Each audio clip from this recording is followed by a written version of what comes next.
All right, so Dave, last time I was here was a couple years ago. We were doing the virtual RV shows.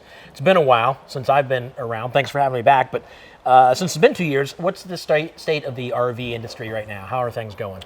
Well, it's 2025, and it's a historical time for the RV industry. Not really a good historical time. It's a great time if you're a buyer. Okay, so now's the time to buy. Now's the time to buy because dealers are wanting to sell.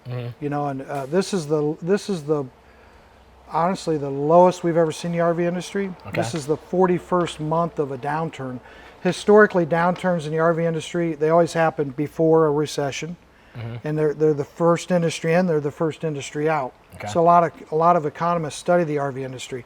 This time though, we're 41 months into this thing. Yeah.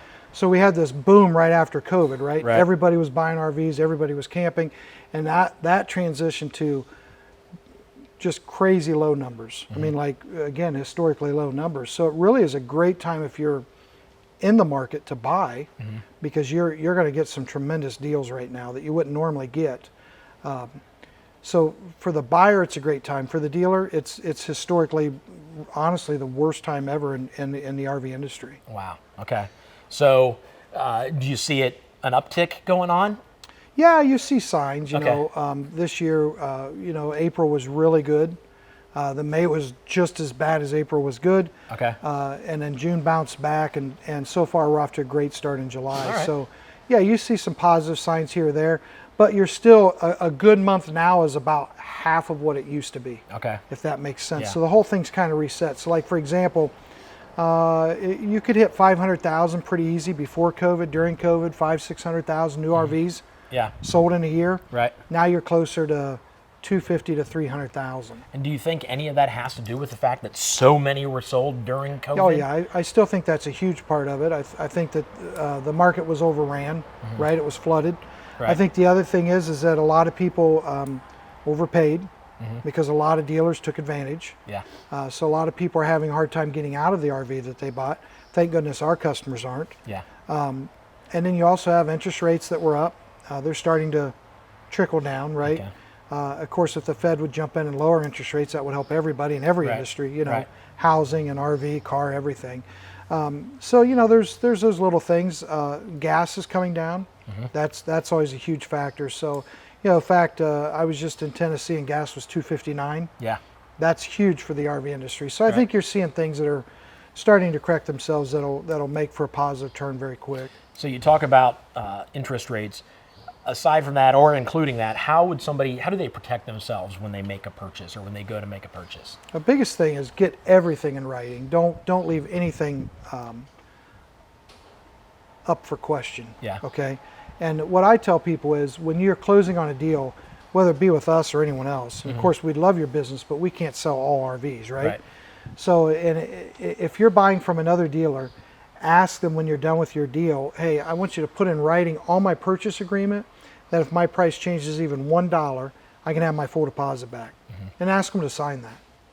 And the reason is when they won't do it, then you know Yeah. they've got hidden fees. Right. Yeah. And you need to leave. Yeah. You need to keep your credit card in your pocket, right? Check in the checkbook. You need to walk out of that place. Even though you love the thing, even though maybe it's a misunderstanding. No, there's a reason they won't put that on your purchase agreement. Yeah. We'll put it on every purchase agreement. Again, it's just if my price changes even $1, I get my full deposit back right away. And again, have them sign it. If they won't put that on there, you need to leave. Okay. The other thing is if you have a trade, ask them, if I didn't buy this new unit from you, will you still buy my used unit at this amount? Again, if they won't, you know there's games afoot. Yeah. You need to walk out. Also, you should, if you're doing a loan through one of their banks, you should insist on part of that money.